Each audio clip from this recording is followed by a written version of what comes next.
கடவுள்களின் கல்யாண நாள்னா அது பங்குனி உத்திரம் தான். பங்குனி உத்திரத்தன்று நிறைய தெய்வங்களோட கல்யாணம் நடந்திருக்கு. சிவபெருமான் மீனாட்சியை திருமணம் செய்து மீனாட்சி சுந்தரேஸ்வரராக ஆட்சி தந்தது பங்குனி உத்திரத்தன்று தான்.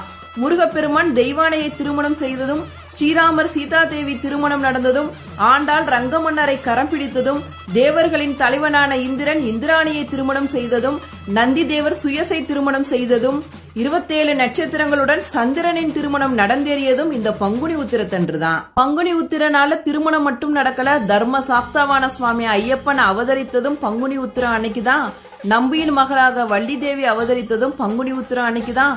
செல்வத்தின் அதிபதியான மகாலட்சுமி அவதரித்ததும் பங்குனி உத்திரம் அன்றுதான். அது மட்டும் இல்லாம மகாவிஷ்ணுவின் மார்பில் மகாலட்சுமி அமர்ந்தது, பிரம்ம தேவனின் வாக்கில் சரஸ்வதி அமர்ந்தது போன்ற நிகழ்வுகள் நடந்ததும் பங்குனி உத்திரம் அன்னைக்குதான். உங்களுக்கு திருமணம் தடைப்பட்டுக்கிட்டே இருக்கா? பிடித்த வாழ்க்கை உங்களுக்கு அமையணுமா?